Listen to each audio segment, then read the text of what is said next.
The doors were locked and the windows were shut, and Lieutenant Commander Hazlitt, who was one of the most famous submariners, gave us a talking to, and he said this was absolutely top secret.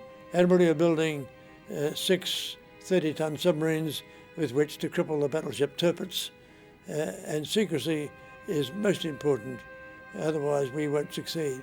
And during all this, I was feeling so much out of my depth. I thought, this is not for me, this is for brave men. Well, Germany had 2 battleships of that design. Most people know about Bismarck. Well now, when she was sunk, Tirpitz remained. And Bismarck was of such strategic importance that it was essential to deal with Tirpitz in some way. The X-class submarine, which was our ship, was a new design. They displaced 30 tons. Most people know about the Japanese midget submarines. These were a little smaller and a lot slower, and they were not armed with torpedoes. They were armed with mines, which we dropped on the seabed and then left. The crew was originally 3, but stepped up to 4. The strategy was that we were to tow up, being towed by an ocean-going submarine. Our armament were 2-ton charges to be laid on the seabed underneath Tirpitz. So we had to do the 1,000-mile tow and then make an 80-mile approach up Alton Fjord to Kor Fjord, where Tirpitz was moored, defended by anti-submarine and anti-torpedo nets, and get in underneath her and drop these charges. It seemed like a fairly long shot.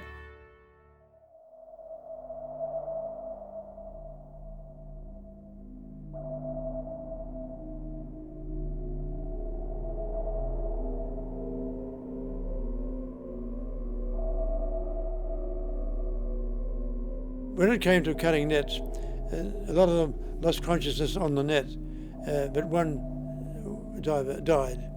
When he died, the whole procedure was called to a halt, and I was sent for and told to take command of X5 and to concentrate on net cutting until I'd solved the problem, and not to kill anybody and not to kill myself.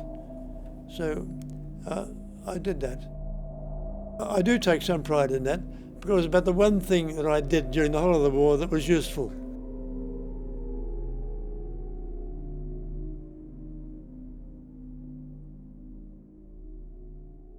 Well, I was in X9's operational crew as diver, and we had 2 crews, a passage crew to man the X-craft on the tow north, which took 10 days, and then we would change over and the operational crew would do it.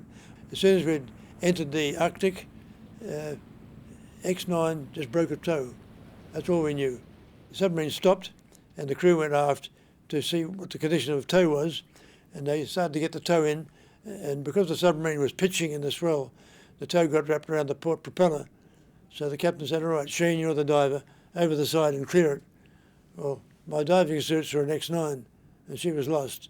So I had to put in a pair of overalls and go over into the Arctic, which was cool, and after a bit of fiddling around, we got the tow clear, and we immediately turned around and retraced our course over the last 6 hours since we last saw her, and didn't find her. Still hasn't been found.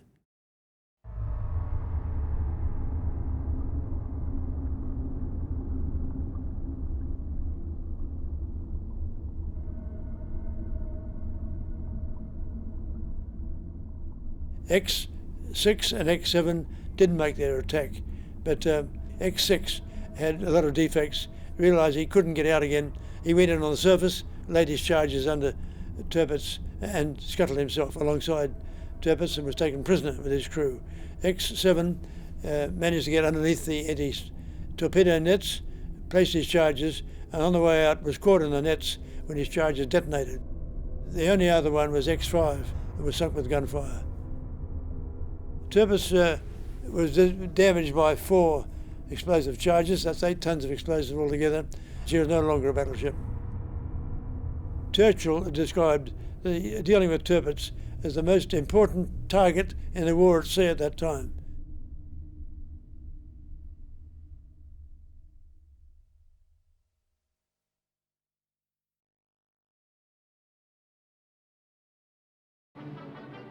That was a very pleasant and interesting occasion. The King was a good person to meet, interesting to talk to, and he'd done his homework. He'd been well briefed on who I was, and he could tell me something about the submarine that I didn't know.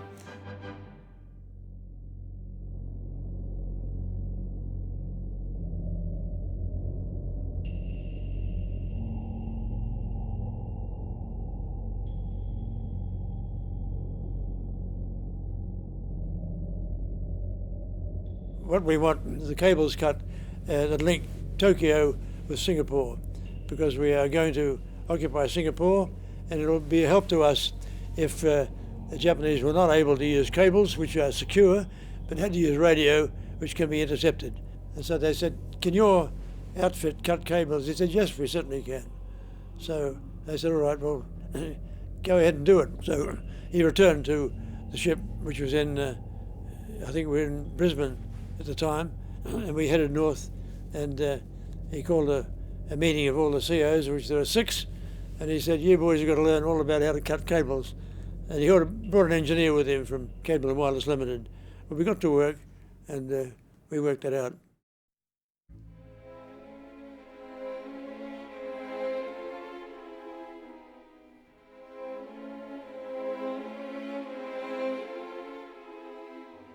It was pretty rough.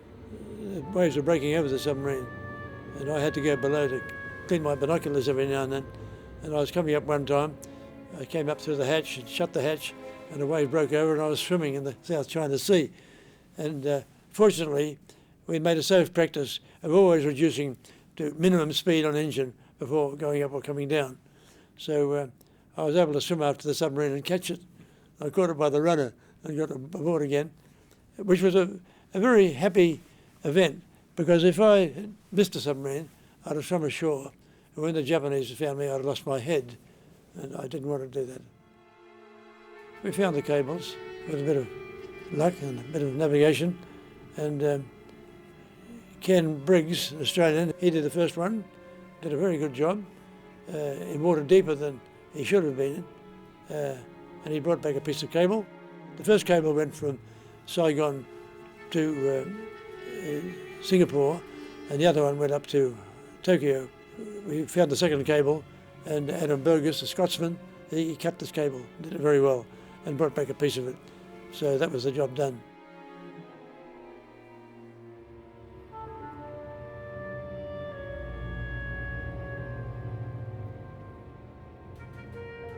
So we had to immediately start preparing to go back. There's always a period of depression after an operation, and in the middle of this depression, we were on our way again. But luckily, a couple of days later, there's a note on the ship's notice board that an atomic bomb had been dropped on Japan. So we didn't know what an atomic bomb was, but I knew what an atomic bomb was because we'd all studied nuclear energy at university. So I said, well, if they've developed that, the Japanese aren't not going to last much longer.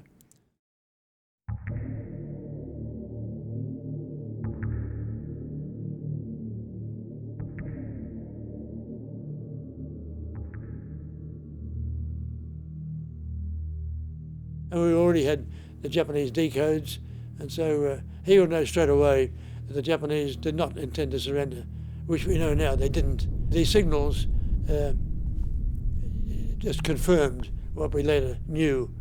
They weren't going to surrender until the Emperor said surrender. So by that time, the bombs had dropped. I'm sorry for the people who were killed by the bomb, but that's war, isn't it? But the bomb saved lives. If we'd have had to invade Japan, the loss of life would have been horrendous.